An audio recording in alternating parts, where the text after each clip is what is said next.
Dobrý, jede to. No, uvidíme, jaký to bude. Tak, jedem.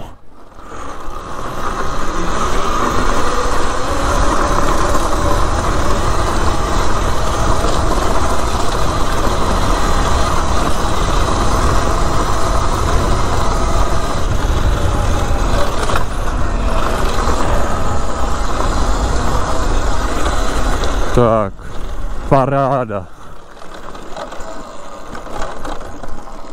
Třeba tady. Třeba tady. Takže, Talarie String Air. Moc dobrá motorka. 8 kW. Včera už jsem to natáčel jednou ten úvod, ale bohužel GoPro se rozhodla nenatáčet a nenahrávat zvuk. Takže natáčel jsem 1,5 hodiny, použitelných je 6 minut. Takže paráda, GoPro doporučuji hnedka. Ukaž to, jak to vidíte vy. No, sam nevidím. Je to teda Talarie String Air, 8 kW, nějakých 350 Nm. Točivý moment. Takže to celkem jede svižně. A je s tím hlavně prdel, protože co, je to lehký, hravý, malý. Doufám, že uvidíte dobře. Bych to nejradši dal, minule jsem tu kameru dal níž, nešlo nic vidět. Uvidíme. A jo, měli byste něco vidět, možná bych to dal níž, ale uvidíme. Uvidíme, co natočíme. Tak. Teďka pojedu na moje nejoblíbenější místo, kde nejradši jezdím. Takže zatím tam se musíme dopravit. Doufám, že pojede i zvuk. Předtím nenahrával GoPročko ani zvuk. Ještě se podívám, jestli mám kablík zasunutý. Je tam. Mikrofon v helmě mám. Si ho dám níž. Dobrý. A jedeme. Celkem se mě špatně mluví o mě, protože je mi tak nějak akorát, takže moc nemůžu mluvit, otvírat pusu. Tady je první výjezd, malej. Tady.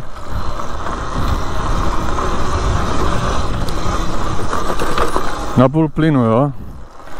Nedávám plný, protože to by se hnedka zadní kolo dostalo do driftu, protože jsou tam malé pneumatiky.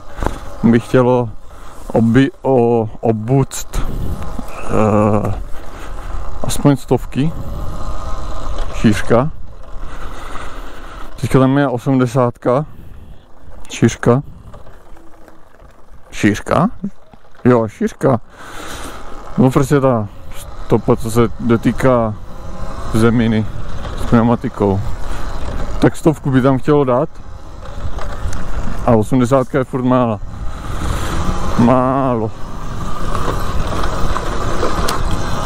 Tak, tady můžeme trošku, ale když bacha na cyklisty, ale oni tady chodci jezdíjou, víš.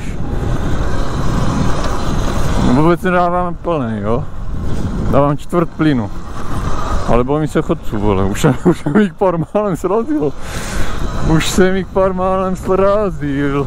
Ještě nenosím chrániče, blbec jsem si ještě nekoupil, takže se toho celkem bojím, když se vymelu. Takže ještě tomu nedávám plnou kudlu, ale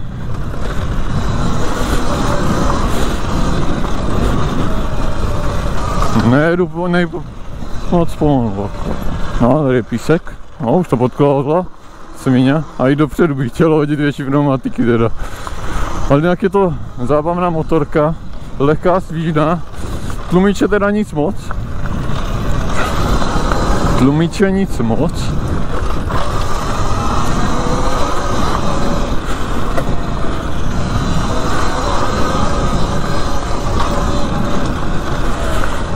A ještě mám na helmě, vole, žlutý sklíčko a moc toho nevidím.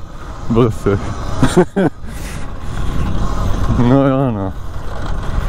Ukaž to, jak to nahrává to dobře. Nahrává to jak řídítka. ukaž to. No já si myslím, že to nahrává akorát, když je takhle. No, bude asi nahrávat akorát. Počkej, mužka v helmě. Dobrý. Tak a můžeme jít na to místo. Jo, většinou jezdím teda ještě nahoru, tady. Plnej, jo. Trošku kopec tady je. A plnej.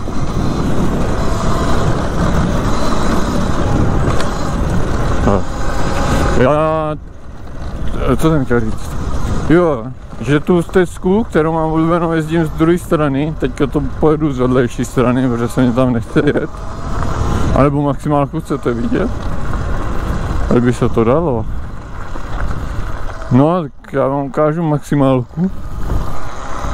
Tady je štěrková cesta.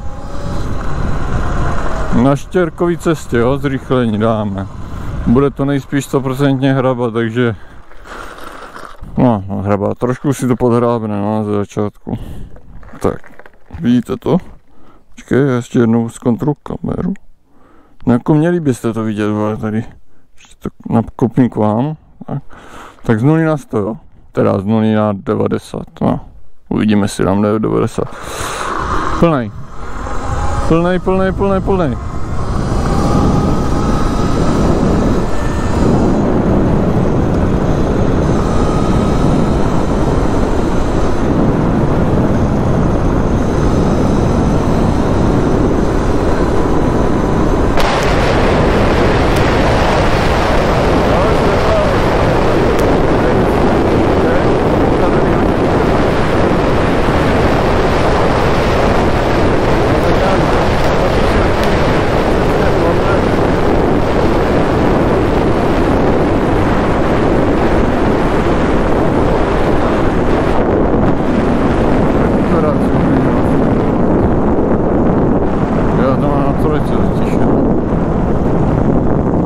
Tahle motorka má i rekuperaci. Jo, teďka kopec dolů a krásně si to zabrzdí. Nepoužívám brzdy. Celkem prudký kopec dolů. Nepoužívám brzdy, jo, ono si to krásně zastaví. Nepoužívám brzdy. Na štěrkové cestě už to kolo jde, jo, trošku do driftu. Takže na štěrkové cestě tady mám vlastně uprostřed 1, 2, 3, teda 1, 2, 3, 4 a to jsou vlastně módy silnosti té rekuperace, jak moc to brzdí vlastně. Já používám 4 na asfalt, 3 na štěrk. Protože ta 4 na štěrk brzdí, jo. Brzdí to prostě moc na tom štěrku. Kolo jde do driftu, už se mě kolikrát stalo, že tam byl písčitý povrch, já jsem pustil plyn a najednou kolo vole mě chtělo předjíždět, je? Zatáčce samozřejmě. Zatáčce je to takový na piču, když to brzdí, no. Takže většinou, když má tu rekuperaci zapnutou asi zatáčce, tak jako kdyby nepouštím úplně na maximum plyn, tak jakože nepouštím, ale jakože nedávám ho úplně na 0, ale dám ho třeba na čtvrtotáčku, aby to kolo prostě za ní nebrzdilo. Tak, tady už pičo, já nemám ten vzducho do kundy.